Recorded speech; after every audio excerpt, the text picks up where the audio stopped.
What is up, YouTube? That's right, you've demanded it, and I'm here to deliver. For the past 2 years, I have consistently released headcanon videos, which you all have seemed to enjoy. Today, I'm going to switch it up, and instead of sharing some of mine, I want to discuss some of yours. If you remember, in last year's video, I said, so if you're okay with your headcanon appearing in a potential future video, write your headcanon and comment strawberry under the headcanon in the same reply. And so many more people commented than I was expecting. Like, damn, thanks y'all so much for the support, but there's no way I'm going to be able to feature all of them. Because of this, I got a bit worried on how to go about this video, since how do I pick which headcanons to go over? Not to mention, I also replied to a good chunk of them in the comments. After spending months trying to figure out how I would even get this video done, I went through and just randomly picked a couple. Like I mentioned, not everyone made the cut. However, if you weren't featured, I will at least try to comment on your original submission. Right, now where was I? Oh right, yesterday I asked you what are some of your Thomas headcanons, and here are some of your answers.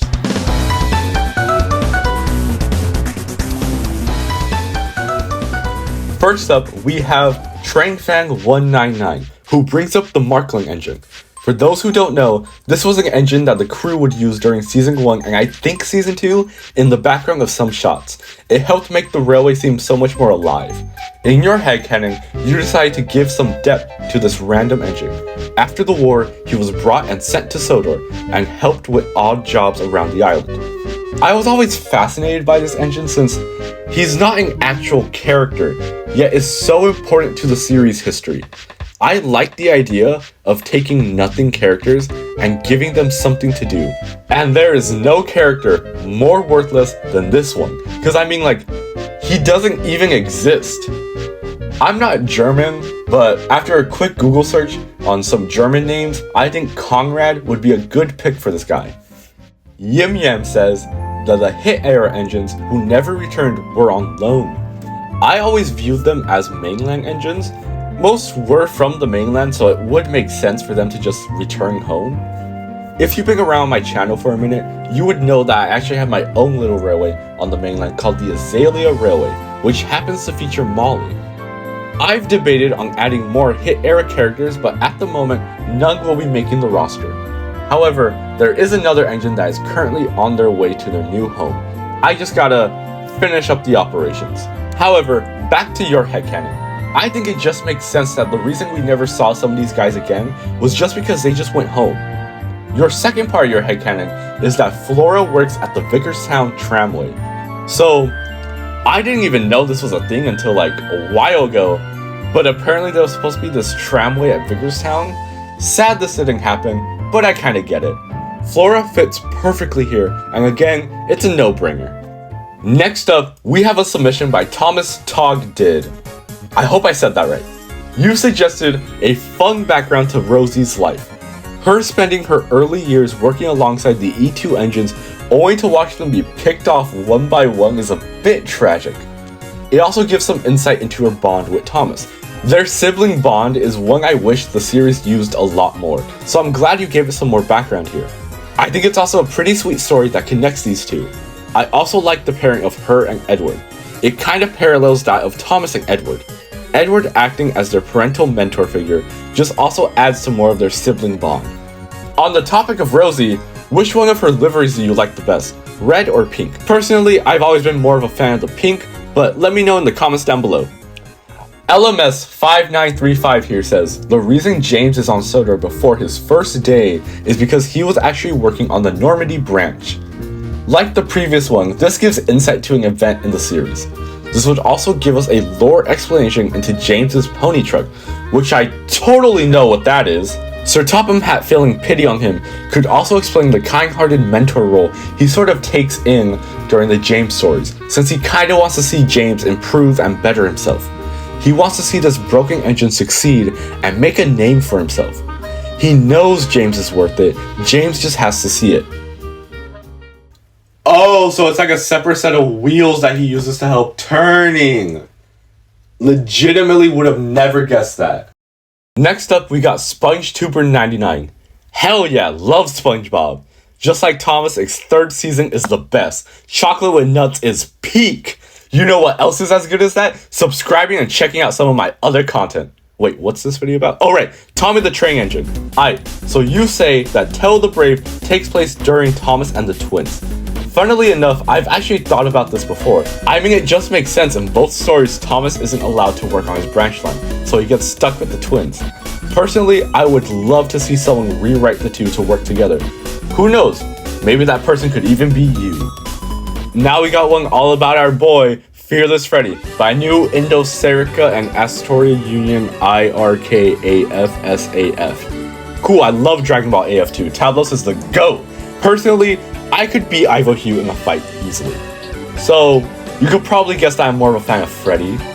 I've never really understood why they call him Fearless. I mean, I'm sure they touch on it in the episode, but I haven't seen that episode in years and I can't be bothered to check it out. However, I like your idea of him traveling to South America after being sold by, I'm guessing, the Minnesota Railway. I also like how you add on to this by saying that he rescues an engine, making him fearless. Honestly, I'd recommend that you make an episode based on this concept. It sounds really cool. Aight, and for this last one, I have this comment by Mr. Nobody 18472. Your headcanon discusses the idea that the engines can actually eat food. I mean, sure, why not? Personally, I think this is the perfect one to summarize this video, just because of how out there it is. I think specifying that steam-powered and diesel-powered vehicles consume different types of food is a neat touch. I imagine that diesels would consume liquids since it's a similar consistency to their fuel. Similarly, steam engines run on coal, which is a solid, so it makes sense that they would eat something like a burger, another solid. Giving them allergies, though, is a step that personally I wouldn't add, but as someone who is allergic to peanuts, because of course I am, I'm glad that I can share that same pain with my boy Whiff. I know you didn't put strawberry in your comment, but I just had to include it in this one. Wacky, fun ideas like this are what I'm after. And before we close off today, I think it's only right that I share one of my headcanons. Personally, I think the flying kipper is just straight up cursed. Like, pretty much the train is always late, or there'll be a crash, or something crazy will happen. Personally, I believe the flying kipper is a seasonal train, so it's not year-round, making it a bit more of a rare train to see. It's famous with engines from across the world, with many coming to try and witness the train. It's an urban legend, and many even believe there's a lost spirit that roams the railway, messing with the train. However, there's no such thing as ghosts, is there? And thus, this brings an end to this year's installment of Thomas Headcanons. Had a lot of fun with this one, just going through a lot of the other headcanons, and I think I might do another one later down the line, maybe just more of my headcanons, or maybe I'll go through and cover a lot more of yours. This was a bit of an experiment since I've never done something like this before. You all had amazing headcanons, and they just sadly couldn't fit in this one. Possibly a part 2 down the line, somehow, maybe?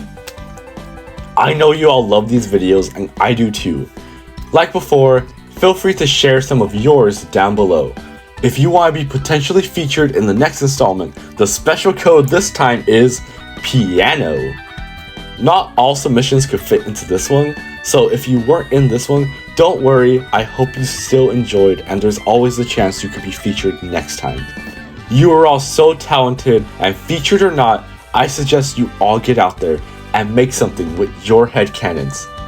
Thank you all so much for watching. Again, like I mentioned earlier, feel free to like, subscribe, and comment, and do all that if you want. ExpressWing64, signing out. Farewell.